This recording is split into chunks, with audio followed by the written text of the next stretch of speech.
नमस्कार।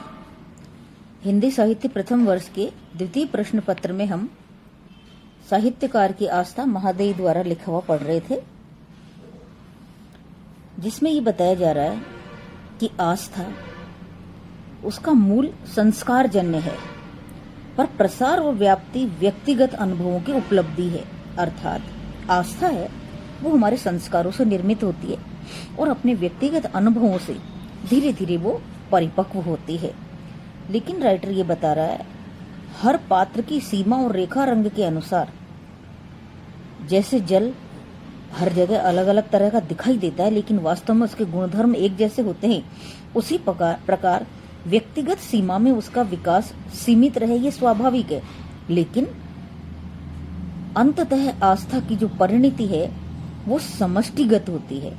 कल एक बच्चे ने ये प्रश्न पूछा था कि व्यक्ति और समष्टि का क्या अर्थ होता है। बच्चों, व्यक्ति का अर्थ होता है अपनी व्यक्तिगत आस्थाएं, अपनी व्यक्तिगत राय, अपने व्यक्तिगत विचार, और समष्टिगत है जिसमें समाज का हित समाहित है, अर्थात जो पूरी तरह समाज को, लोक को स्वीकार करती है, इसको हम समष्टिगत कहते हैं। अब हम आगे पढ़ रहे हैं। आस्था जिसका एक अर्थ स्वीकारोक्ति है, वस्तुतः व्यक्ति के द्वारा समष्टि की स्वीकृति है। समष्टि मतलब समाज की, कि जो समाज के लिए हितकारी है वही व्यक्ति के लिए भी हितकारी होगा, और व्यक्ति समाज की एक इकाई ही है, यह उसको समझ में आ जाता है। इस स्वीकृति के लिए मनुष्य को अपने से बाहर स्थित जीवन से परिचित होना पड़ता है। अनेक परोक्ष और प्रत्यक्ष अनुभवों के आधार पर एक जीवन दर्शन बनाना और उससे रागात्मक संबंध स्थापित करना पड़ता है। इसका अर्थ ये है कि व्यक्ति अगर अकेला कहीं जंगल में रह रहा है तो उसको समाज की आवश्यकता शायद ना पड़े, लेकिन जैसे ही व्यक्ति समाज में रहता है तो प्रत्यक्ष और परोक्ष मतलब चाहे उसके खुद को अनुभव हुए हो या दूसरे के अनुभवों से वो सीखता है, उसको अपना एक जीवन दर्शन बनाना पड़ता है। जीवन दर्शन से मतलब है कि उसके हित में और समाज के हित में कोई अंतर नहीं रह जाता है। उसको समाज के साथ प्रेम से रहना होता है। रागात्मक संबंध मतलब प्रेम से। आप अच्छे से जानते हैं कि अगर हमारे घर शीशे के बने हुए होते हैं तो हम दूसरे के घर के शीशे पर पत्थर नहीं मारते हैं। यही समाज की हमारी स्वीकारोक्ति है और यही समाज के साथ हमारा रागात्मक संबंध है। हम ये सोचें कि हमें किसी की जरूरत नहीं है, हम अकेले जी सकते हैं, तो जो व्यक्ति समाज में रहता है वो ऐसा नहीं कर सकता है। समाज का प्रत्यक्ष या परोक्ष प्रभाव उसके ऊपर भी पड़ता है और उसको भी समाज के साथ अपने संबंध है वो बनाकर रखने पड़ते हैं। महादेवी वर्मा आगे बताती है, व्यक्तिगत आस्था का किसी सामाजिक रूढ़ि से विरोध हो सकता है, पर विकासगत सामाजिक या व्यापक जीवन लक्ष्य से नहीं। व्यक्तिगत रूप में हमारे अपने विचारधारा अलग अलग हो सकती है, लेकिन जो जिससे समाज का विकास होता है, जो जीवन का व्यापक लक्ष्य है, व्यापक लक्ष्य क्या? सुख पहुंचाना, आनंद पहुंचाना, सबके साथ मिलजुल कर रहना, ये जो जीवन के मूल्य है, उन मूल्यों से किसी का भी विरोध नहीं होता है। मैं केवल अपने सुख में आस्था रखता हूँ, मैं केवल जीने की उपयोगिता में आस्था रखता हूँ, आदि भौतिक तथ्य होने पर भी आस्था के विरोधी हैं। पर मैं दिव्य जीवन में आस्था रखता हूँ, मैं जीवन की आध्यात्मिक परिणति में आस्था रखता हूँ, भावात्मक स्थिति रखने पर भी आस्था के निकट है। कारण स्पष्ट है, पहले तथ्य में समष्टि की अस्वीकृति है और दूसरी भावना में उसकी स्वीकृति है। मतलब यदि कोई व्यक्ति सोचे मुझे केवल अपने सुख से अर्थ है, तो वो क्या हो जाएगा? वो राइटर ये बता रहा है कि वो आस्था के निकट नहीं है। आस्था के निकट वही है जिसमें आप पूरे समाज को, समष्टि यानी पूरे समाज को, आपसे अलग जो भी कुछ है वो समझती है, कि उस समस्त समाज को आप स्वीकृत कर रहे हैं, क्योंकि आप जानते हैं मनुष्य सामाजिक प्राणी है और समाज के बिना वो अपने जीवन को आनंद पूर्वक व्यतीत नहीं कर सकता है। इसलिए आस्था की अंतिम जो परिणति है वो क्या है? समष्टिगत है, समाजगत है। इसलिए राइटर ये बता रही है, महादेवी वर्मा, कि जहां समष्टि की स्वीकृति होती है उसी को हम अच्छा समझते हैं कि मैं दिव्य जीवन में आस्था रखता हूँ, मैं आध्यात्मिक परिणति में आस्था रखता हूँ। अध्यात्म से मतलब व्यक्तिगत नहीं है, अध्यात्म से मतलब है सामान्य जीवन मूल्य। जब व्यक्ति इनमें आस्था रखता है तभी वो आस्था की भाव भूमि पर विचरण करता है। जीवन की दृष्टि से आस्तिक नास्तिक दोनों एक ही रेखा के दो छोरों पर रहते हैं।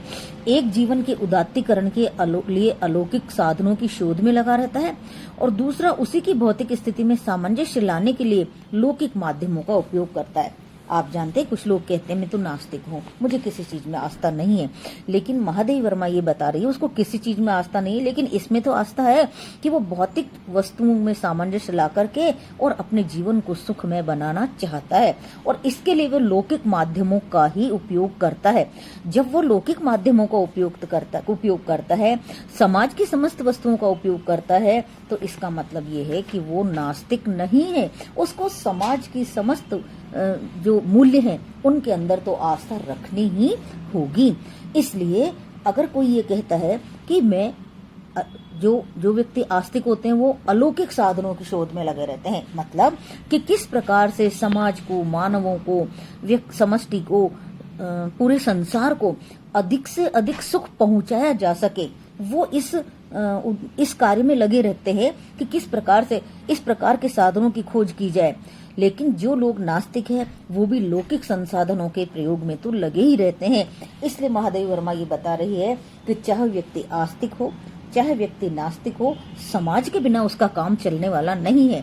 और जहाँ समाज के उपयोग की बात आती है तो निश्चित रूप से वो क्या हो जाता है, समाज के प्रति जिम्मेदार हो जाता है, आस्थावान हो जाता है। और इसलिए हम उसको भी ये मान के चलते हैं कि उसको किसी न किसी चीज में तो आस्था है। या महादेवी वर्मा ये बता रही है, देवता एक होने के कारण पूजा के उपकरणों की भिन्नता भी उन्हें लक्ष्यतः एक रखती है। कैसे कि कई लोग विभिन्न प्रकार के उपकरणों का उपयोग करते हैं, पूजा के अलग अलग मार्ग है, अलग अलग संसाधन है, लेकिन लक्ष्य सभी का क्या है, ईश्वर का सामना होना, ईश्वर में विलीन होना या ईश्वर को प्राप्त करना। इसलिए लक्ष्य सबका क्या है, एक है, और वो है सुख की प्राप्ति। समष्टि की इकाई होने के कारण साहित्यकार के जीवन दर्शन और आस्था का निर्माण भी समाज विशेष और युग विशेष में होता है, पर उसकी सृजन कर्म उसकी आस्था के साथ जैसा अभिन्न और प्रगाढ़ संबंध रखता है वैसा अन्य व्यक्तियों और उनके व्यवसायों में नहीं रखता। महादेवी वर्मा यहाँ ये बताएंगी कि साहित्यकार के अंदर तो जीवन मूल्यों के प्रति और समाज के प्रति जो आस्था है वो और भी विशेष हो जाती है। क्यों कि उसका जो सृजन कर्म है वो क्या है, हम कहते हैं बच्चों कि साहित्य समाज का दर्पण है, और साहित्यकार है वो समाज से ही तथ्यों को लेता है और समाज को ही उन तथ्यों को वापस देता है। इसलिए साहित्यकार के अंदर समाज के प्रति अपनी जिम्मेदारी और समाज के प्रति जो आस्था है, उसका जो सृजन कर्म है, उससे उसका रिश्ता और भी प्रगाढ़ हो जाता है। उदाहरण के द्वारा महादेवी वर्मा बता रही है, जैसे एक लोहकार अच्छी तलवार गढ़कर भी मारने में आस्था नहीं रखता, एक व्यापारी को सफलता के लिए सत्य में आस्था की आवश्यकता नहीं होती, पर ये व्याख्या स्थल भी है। साहित्यकार का सृजन आस्था की धरती से इतना रस ग्रहण करता है, उसे अस्वीकार करके वे स्वयं अपने निकट असत्य बन जाता है। आस्था किसी अन्य कर्म व्यापार के परिणाम को प्रभावित कर सकती है, परंतु साहित्य की तो वह स्पंदित और दीप्त जीवन देती है। साहित्य जीवन का अलंकार नहीं है, वह स्वयं जीवन है। साहित्यकार सृजन के क्षणों में उस जीवन में जीता है और पाठक पढ़ने के क्षणों में। ये व्याख्या स्थल भी है। महादेवी वर्मा इसमें बता रही है कि साहित्यकार तो समाज से ही उस आस्था को ग्रहण करता है और समाज को ही वह वापस लौटाता है। इसलिए उसके तो जीवन में, उसके कर्म में, उसके क्रिया में वो पूरी तरह से स्पंदित और दीप्त होता रहता है। क्यों कि वह स्वयं उस जीवन को जीता है और सृजन के क्षणों में उसको अभिव्यक्त करता है और पाठक पढ़ने के क्षणों में पुनः उसको जीता है। इसलिए साहित्यकार का तो आस्था की धरती है, उस पर पूरी तरह से साहित्यकार इतना रस उससे ग्रहण करता है कि पूरी तरह से साहित्यकार समाज के धर्म के प्रति आस्थावान होता है और वही आस्था उसको समाज को लौटानी भी होती है। क्यों कि हम समाज की एक इकाई हैं और इसलिए हमें समाज के जीवन मूल्यों को जीने के लिए और जीवन मूल्यों को जीने की प्रेरणा देने के लिए ही साहित्य का निर्माण किया जाता है। इसलिए महादेवी वर्मा इसमें बताएंगी कि साहित्यकार की आस्था तो सृजन के क्षणों में भी और उसके जीवन में भी, और पाठक जब पढ़ता है तब भी उन क्षणों में भी वो पूरी तरह से स्पंदित होती रहती है। इसलिए उस जीवन को वो जीता है और पुनः पुनः अपने सृजन में प्रकट भी करता है।